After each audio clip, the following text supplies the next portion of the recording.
The cruel laughter of her cousins rang out across the dusty yard as Olivia Fleming stumbled, sending the basket of eggs she had been carrying crashing to the ground. Spring of 1875 had barely begun in the rugged terrain of Colorado Territory, yet it already felt like the hardest year of her 21 years of life. Clumsy as always, Liv. That's another day's worth of eggs gone to waste, her cousin Martha jeered, not bothering to help as Olivia knelt in the dirt, desperately trying to salvage what few eggs remained unbroken. Pa was right about you, James, Martha's husband, added with a sneer. Fleming family charity case since your folks died. Nothing to your name but the clothes on your back. Olivia bit her lip, fighting back tears that threatened to spill. 6 years she'd lived with her uncle's family after the fever took her parents. And 6 years she'd endured their constant reminders that she was nothing but a burden. The Fleming homestead was prosperous enough. Uncle Thomas had struck a modest silver claim years back, but prosperity hadn't bred kindness in this branch of the family. Just leave her be, drawled a deep voice from the edge of the yard. Can't you see she's having a hard enough morning without your nattering? Olivia looked up, shielding her eyes against the morning sun. A tall figure leaned against the fence post, hat tipped low over his face. Even in silhouette, she recognized him immediately. Kyle Cooper, the new ranch hand her uncle had hired last month to help with the spring cattle drive. Martha huffed indignantly. This ain't your business, Cooper. Family matters, family. Kyle pushed away from the fence, stepping fully into the yard. His boots kicked up small clouds of dust as he crossed to where Olivia knelt. Family helps each other up, not kicks them when they're down. In one fluid motion, he crouched beside Olivia, his calloused hands gently gathering the few unbroken eggs into his hat. Olivia couldn't help but notice the way the morning sun caught in his sandy brown hair, the kind lines around his eyes that crinkled when he offered her a smile. Don't waste your time on her, James called. Girl's got nothing to offer, no dowry, no skills to speak of, just another mouth to feed. Kyle's jaw tightened as he helped Olivia to her feet. He turned toward James and Martha, his blue eyes hard as steel. From where I stand, he said slowly, deliberately, she has something neither of you will ever understand. He placed his hat, eggs nestled carefully inside, into Olivia's trembling hands. And she has all of me, should she ever need it. The words hung in the air, shocking Olivia as much as her cousins. Kyle tipped an invisible hat in their direction before turning away, striding toward the barn without another word. Martha and James exchanged bewildered glances before skulking away, muttering under their breaths. Olivia stood rooted to the spot, clutching Kyle's hat to her chest, her heart racing at his unexpected defense. That night, as Olivia sat on the small cot in her attic room, she replayed Kyle's words in her mind. They'd barely spoken 2 sentences to each other since he'd arrived at the farm, yet he'd stood up for her when her own blood wouldn't. She traced the brim of his hat, which she'd cleaned and placed carefully on her nightstand. A soft knock at her door startled her from her thoughts. Olivia. Her younger cousin Eliza poked her head in, her 11-year-old face serious in the lamplight. Uncle Thomas wants to see you in his study. Dread pooled in Olivia's stomach. Uncle Thomas rarely called for her directly, usually delivering his criticisms and orders through his wife or older children. Thank you, Eliza, she said softly, smoothing her simple cotton dress as she rose. Thomas Fleming sat behind his desk, a ledger open before him. At 48, her father's brother had grown prosperous but hard, the lines of his face deepened by years of Colorado sun and the loss of his own wife 3 winters past. Sit down, girl, he said without looking up. Olivia perched on the edge of the chair opposite him, hands folded in her lap. Martha tells me you broke near a dozen eggs this morning. It was an accident, Uncle. I tripped on. He held up a hand, silencing her. Excuses won't feed this family. We've carried you since your parents passed, but you're of age now. It's time you made your own way. Olivia's chest tightened. What are you saying? I've arranged for you to marry Wilbur Danvers. He's a widower from over Clear Creek Way, needs a woman to keep house and look after his young ones. The blood drained from Olivia's face. Wilbur Danvers was nearly as old as her uncle, with a reputation for meanness that extended throughout the county. "Uncle, please, I can't." "You can and you will," Thomas said flatly. "Man's willing to take you without dowry, which is more than most would offer. He'll be here Sunday after church to make arrangements." Olivia's mind raced. Sunday was only 3 days away, but I don't love him. I've never even met him. Thomas's laugh was cold. "Love, girl, you've been reading too many of those Eastern novels. Out here, marriage is practical. Danvers has land and needs help with it. You need a roof over your head. That isn't mine. It's settled." He returned to his ledger, clearly considering the matter closed. Olivia sat frozen, tears stinging her eyes. After a moment, Thomas glanced up. "That will be all, Olivia." She rose on shaky legs and somehow made it to the door before the first tears fell. Outside in the hallway, she leaned against the wall, trying to catch her breath. Marriage to Wilbur Danvers, a man 30 years her senior with a temper known throughout the county. The thought made her physically ill. "Bad news," Olivia startled at the whispered words. Kyle stood at the end of the hallway, concern etched across his features. She quickly wiped her tears, embarrassed to be caught in such a state. "It's nothing," she whispered back. Kyle stepped closer, his boots quiet on the wooden floor. "Doesn't look like nothing." Before she could respond, Martha's voice called from the kitchen. "Olivia, these dishes won't wash themselves. I have to go," Olivia said, pushing away from the wall. Kyle caught her arm gently. "Whatever it is, I meant what I said this morning." Their eyes met briefly, and something passed between them, something Olivia couldn't name but felt in the depths of her being. "Your hat," she remembered suddenly. "It's in my room. I'll return it tomorrow." His smile was gentle. "Keep it safe for me." That night, sleep eluded Olivia. She lay awake, staring at the sloped ceiling of her attic room, her mind racing between memories of her parents, fear of Wilbur Danvers, and thoughts of Kyle Cooper's kind eyes. By the time the first hints of dawn crept through her small window, she had made a decision. She would not marry Wilbur Danvers.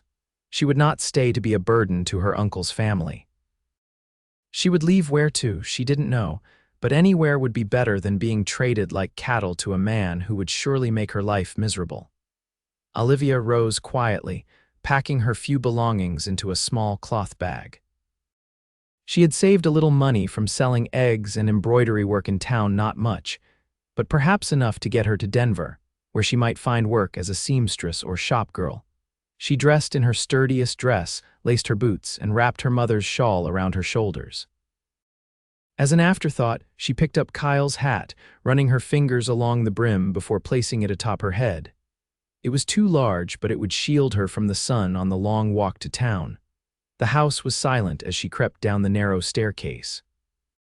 Through the kitchen, past the sleeping dog by the hearth, and out the back door she moved like a ghost, her heart pounding with each step. The eastern sky was just beginning to lighten as she crossed the yard toward the road. She paused at the gate, looking back at the only home she'd known for 6 years. For all its difficulties, she felt a pang of sadness at leaving, going somewhere. Olivia nearly cried out in alarm. Kyle stepped from the shadows of the barn, a lantern in his hand casting golden light across his features. I need to leave," she stammered. Kyle nodded slowly, his eyes taking in her traveling bag and his hat perched atop her head. Danvers, surprise flickered across her face. "How did you know? Walls have ears. And Thomas isn't exactly quiet when he's made up his mind about something." Kyle set the lantern down on a fence post. "Where will you go?" "Denver, maybe. I can sew well enough to find work." "Denver's a long walk from here." Olivia lifted her chin. "I'm stronger than I look." A smile tugged at the corner of Kyle's mouth. "I don't doubt that for a second, Miss Fleming." They stood in silence for a moment, the pre-dawn air crisp around them. "I have a better idea," Kyle said finally. "My brother owns a small ranch near Silverton. Been asking me to come help him run it proper." He paused, seeming to choose his next words carefully. "It's nothing fancy, but there's a small cabin that needs a woman's touch, and the mountains there are about the prettiest sight you'll ever see." Olivia's breath caught. "Are you?" "What are you saying?" Kyle stepped closer, close enough that she could see the stubble on his jaw, the earnestness in his eyes. I'm saying I could use a riding companion, and maybe if you found Silverton to your liking, you might consider staying on. As what? The question slipped out before she could stop it. As whatever you want to be, he answered softly. My brother needs help with the accounts, the town needs a good seamstress, and he trailed off, a flush creeping up his neck. And you, Olivia prompted, her heart hammering against her ribs. And I need someone who sees the world the way you do, someone with kindness in their eyes even when life's been unkind. Kyle took a deep breath. I know we barely know each other, Olivia, but I've seen enough to know I'd like the chance to know you better. Olivia stared at him, scarcely believing what she was hearing. Your job here was temporary. Spring cattle drive is done. Thomas paid me yesterday. People will talk. Kyle's laugh was soft. Let them. We'll be too far away to hear it. The sun was beginning to rise in earnest now, painting the eastern sky in brilliant pinks and golds. Olivia looked toward it, then back at Kyle. When would we leave? Now, before the house wakes. I've got 2 horses saddled and provisions packed. He gestured toward the barn. But only if you're sure. Olivia thought of her uncle's cold declaration, of years of feeling unwanted, of Wilbur Danvers's harsh reputation. Then she looked at Kyle, at his outstretched hand and the promise of something entirely new. I'm sure, she said, taking his hand. Kyle's smile was like sunrise breaking across his face. He squeezed her fingers gently. Then let's ride, Miss Fleming. They moved quickly, Kyle leading 2 saddled horses from the barn while Olivia secured her small bag to the saddle of the mare he indicated was hers. The bay mare nickered softly as Olivia stroked her neck. Her name's Penny, Kyle said, mounting his own horse, a sturdy chestnut gelding. She's gentle but sure-footed. She'll carry you safely. Olivia hadn't ridden much, another luxury her uncle hadn't seen fit to provide her, but she managed to mount with Kyle's assistance. As they rode away from the Fleming homestead, Olivia adjusted Kyle's hat more firmly on her head and didn't look back. They rode hard through the morning, keeping to less traveled paths and stopping only briefly to rest the horses. By mid-afternoon, they had put considerable distance between themselves and Uncle Thomas's farm. Kyle led them to a small stream where they could water the horses and rest. You ride well for someone who claims not to have much experience, Kyle remarked as he helped Olivia dismount. She winced, feeling the soreness in her thighs and back. I may not be saying the same tomorrow, Kyle laughed, the sound warm and genuine. We'll take it slower from here. No need to push so hard now that we're well away. As they sat by the stream sharing bread, cheese, and dried beef Kyle had packed, Olivia studied him openly for the first time. He was older than she'd first thought, perhaps 28 or 29, with laugh lines around his eyes and a scar near his right eyebrow. His hands were calloused from work, his skin tanned from years under the western sun. How long have you been a ranch hand? She asked. Since I was 16, Kyle answered, tossing a small pebble into the stream. My pa died young, and Ma couldn't keep the farm going alone. My brother Keith and I worked wherever we could find jobs. He saved enough to buy his place near Silverton about 3 years back. And you never wanted your own land, Kyle considered this. Never stayed in one place long enough, I guess, always moving with the seasons, the cattle drives. He glanced at her. But lately I've been thinking it might be nice to put down roots. The implication in his words made Olivia's cheeks warm. Tell me about Silverton, she said, changing the subject slightly. Kyle's face lit up. It's a mining town mostly, but beautiful, set right in a valley with mountains all around. Keith's place is a few miles outside town, not much for crops, but good grazing land for cattle. He's been building it up slow but steady. Does he have a family? A wife, Nora. They're expecting their first child come fall. Kyle smiled at the thought. That's part of why he's been after me to join him. Wants help with the heavy work while Nora's in the family way. Olivia nodded, trying to imagine this new place that might become her home.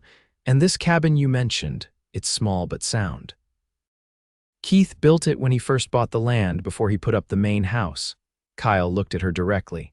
It would be yours, Olivia, your own place, no strings attached. Whatever happens between us, that's for us to decide in our own time. The sincerity in his voice touched something deep within her. In all her 21 years, no one had offered her choices, possibilities, without demands attached. "Thank you," she said softly, "for this chance." Kyle reached across the space between them, his fingertips brushing hers. "Thank you for being brave enough to take it." They camped that night in a sheltered grove, Kyle insisting that Olivia take the only bedroll while he made do with his saddle and blanket. Despite her exhaustion, Olivia found herself watching him across the small campfire, wondering at the turn her life had taken in less than a day. "What will happen when Uncle Thomas discovers we're gone?" she asked as Kyle fed another stick to the flames. "He'll be angry," Kyle admitted. "Might even send someone looking, though I doubt he'd waste the resources. As far as he's concerned, you're just an expense he's rid of, and I'm a hired hand who's moved on." "And Wilbur Danvers," Kyle's expression darkened. "He'll find some other unfortunate woman to terrorize." Men like that always do. They fell silent, the crackling fire and night sounds of the wilderness the only noise around them. After a while, Kyle spoke again, his voice quiet. "My father used to say that sometimes life gives you exactly what you need, just when you've given up hoping for it." He looked at her across the flames. "I think that's what happened when I took that job at your uncle's place." Olivia felt a lump form in her throat. "I've spent so long being told I'm nothing, having nothing. It's hard to believe I could be what someone needs." "You are," Kyle said simply. "You just needed someone to see it."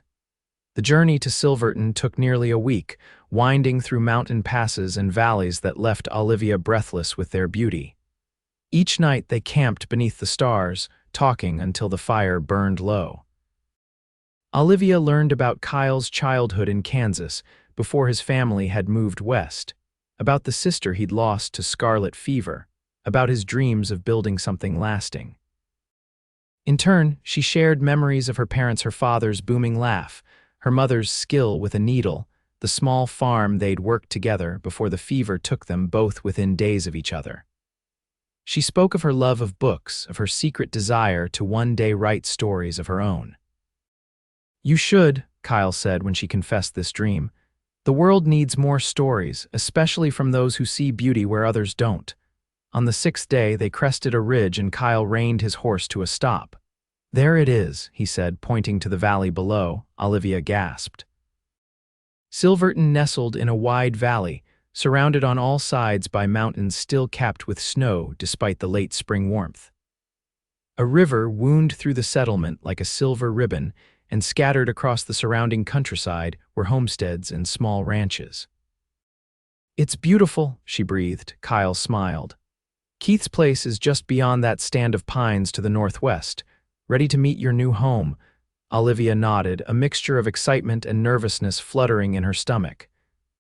As they descended into the valley, she found herself unconsciously reaching up to touch Kyle's hat, still perched on her head despite her initial protests that he should take it back. Keith Cooper's ranch came into view as they rounded a bend in the trail, a modest but well-built house. A large barn, corrals, and several outbuildings spread across a clearing backed by pine forest. And set slightly apart near a small stream stood a snug log cabin. A tall man who bore a striking resemblance to Kyle emerged from the barn as they approached, shading his eyes against the late afternoon sun. Behind him came a petite woman with auburn hair, her pregnancy evident beneath her apron. "Well, I'll be damned," Keith called out, his face breaking into a wide grin. "Wrote you 3 letters before you finally decided to show up." Kyle dismounted in one fluid motion, striding forward to embrace his brother. "Would have been here sooner if you'd mentioned there was good fishing in that stream of yours." Keith laughed, clapping Kyle on the back before turning his attention to Olivia, still seated on her horse. His eyebrows rose slightly. "Keith, Nora, this is Olivia Fleming," Kyle said, moving to help her dismount. "Olivia, my brother Keith and his wife Nora." "Miss Fleming," Keith said, tipping his hat with a curious glance at his brother. Nora stepped forward, her smile warm and welcoming. "It's lovely to meet you, Olivia. You must be exhausted from your journey."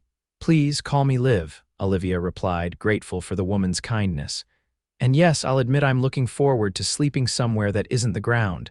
This drew a laugh from both Cooper brothers. Nora linked her arm through Olivia's. Come inside. I've got stew simmering and you can wash up while these two handle the horses.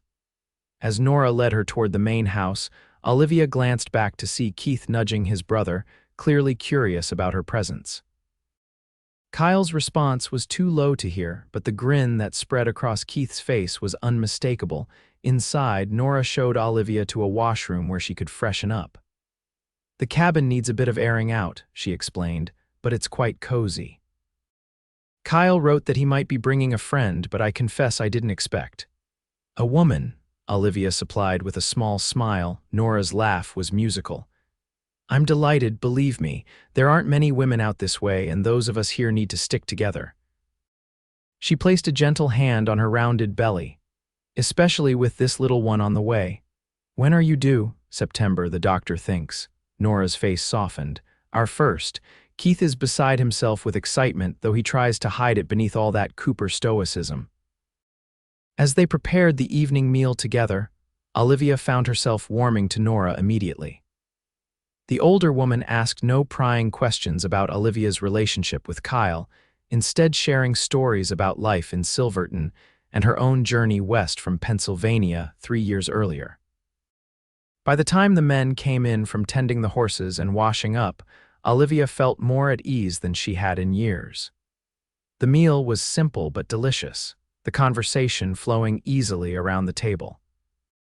Keith shared news of the town, of neighboring ranches, of the mining operations that brought prosperity to the region. The cabin's all ready for you, he told Kyle as they finished their coffee. Put fresh straw in the mattress last week when your letter came, Kyle nodded. We'll get Olivia settled there tonight. I can bunk in the barn until— Nonsense, Nora interrupted. Olivia will stay with us tonight and tomorrow we'll properly prepare the cabin for her. She turned to Olivia. Unless you'd prefer the privacy, of course. Olivia blushed, aware of the assumptions being made. I'd be grateful to stay here tonight. The cabin is to be mine, actually. Kyle has been very kind to offer it. A look passed between the brothers that Olivia couldn't quite interpret. Keith cleared his throat. Of course. Well, it's there whenever you're ready for it. Later, as Olivia helped Nora with the dishes, the older woman spoke quietly. My husband thinks his brother has finally found someone special. I tend to agree, Olivia's hands stilled in the wash basin. We've only just met, really. It's not we haven't, Nora patted her arm. Love doesn't always keep to a proper timetable, dear. Sometimes it strikes like lightning. Keith asked me to marry him 3 weeks after we met. Her eyes twinkled. I made him wait a whole month before I said yes. That night, lying in the comfortable guest bed, Olivia thought about Nora's words. Had love struck her like lightning? She barely knew Kyle Cooper, yet in the span of a week, he had shown her more kindness, more respect than she'd known in 6 years with her uncle's family. She thought of his smile, the gentle way he'd helped her onto her horse each morning, how he'd insisted she take the bedroll each night on the trail. Was it love? Or simply gratitude for his rescue, and did he truly feel something for her, or was he merely being chivalrous? The next morning, Kyle and Keith took Olivia to see the cabin that would be her new home. It was indeed small, just one main room with a stone fireplace, a curtained-off sleeping area, and a lean-to kitchen, but solidly built and situated with a view of both the mountains and the main ranch house. It needs a woman's touch, Kyle said as they entered, but the roof doesn't leak and the chimney draws well. Olivia walked slowly around the space, running her hand along the rough-hewn table, peering out the windows at the stream that bubbled nearby. For the first time in her life, she would have a place that was truly hers.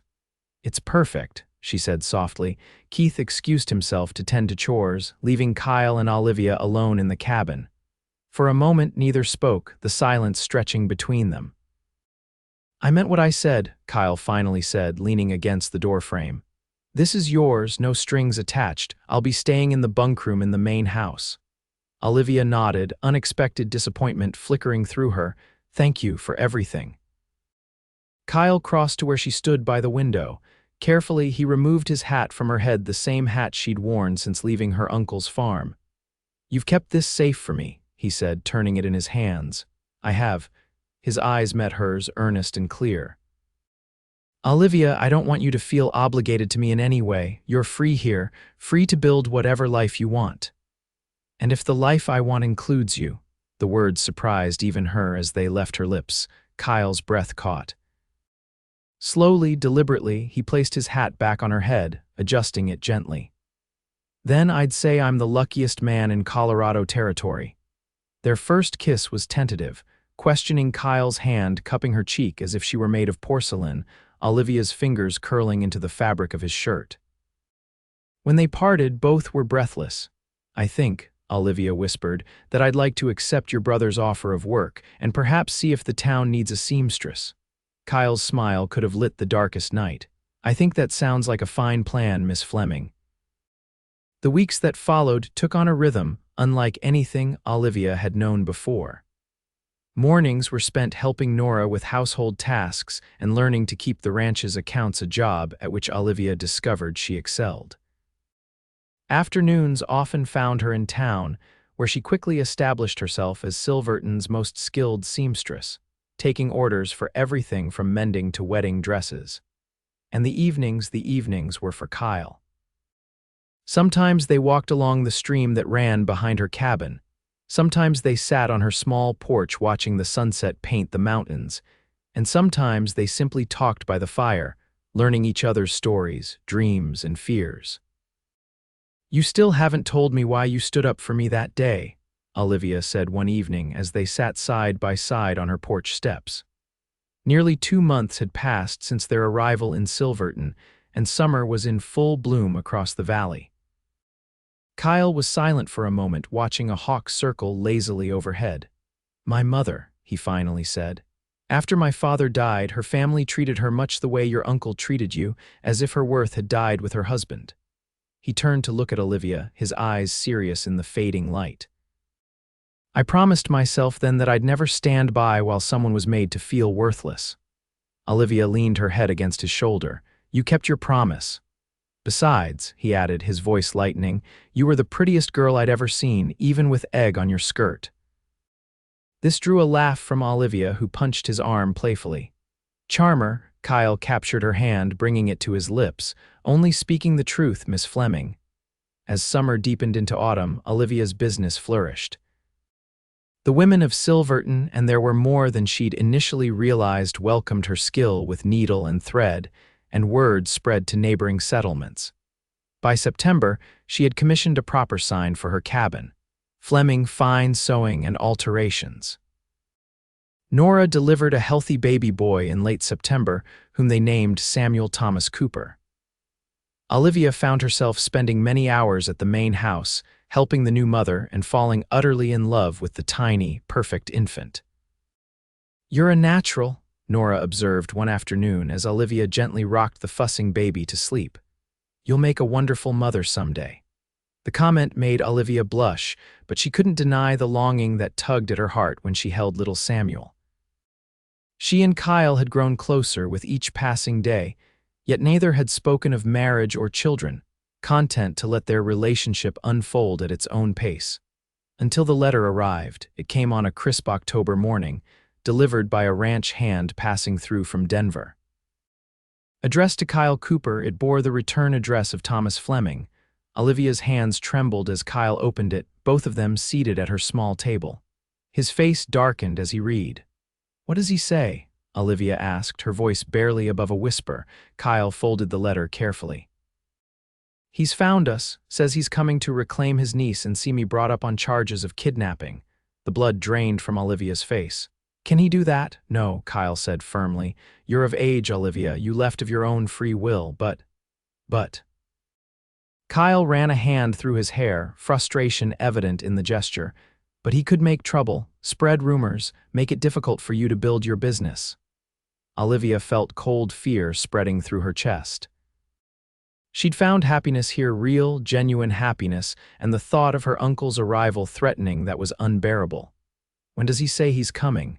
2 weeks' time. Says he's bringing the sheriff from your county.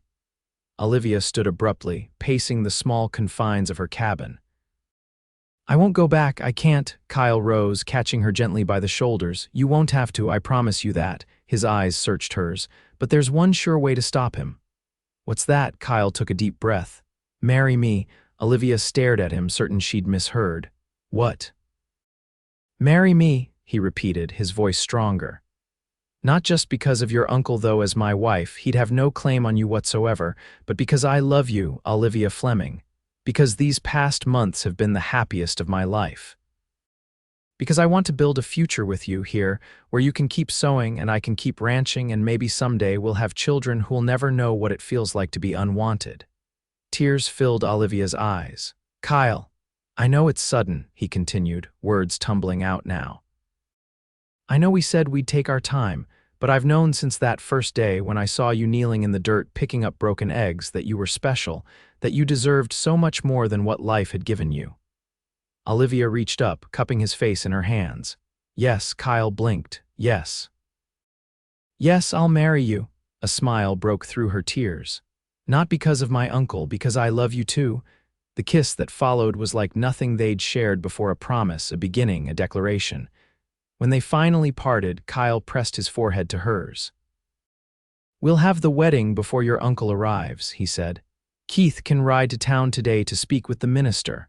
Olivia nodded, joy bubbling up through her initial fear. I have the perfect fabric for a dress, been saving it for something special. Kyle laughed, lifting her off her feet in an exuberant embrace. Nothing would be more special than making you my wife. The wedding took place 10 days later in the town church, a simple affair with Keith and Nora as witnesses and baby Samuel sleeping peacefully in a basket. Olivia wore a dress of pale blue cotton, trimmed with lace she'd carefully salvaged from her mother's wedding gown, the one possession she'd managed to keep through the years with her uncle. You're beautiful, Kyle whispered as they stood before the minister, his eyes shining with emotion. The ceremony was brief but heartfelt, their vows spoken clearly for all to hear. When the minister pronounced them husband and wife, the small gathering of townspeople who had come to witness the union broke into applause.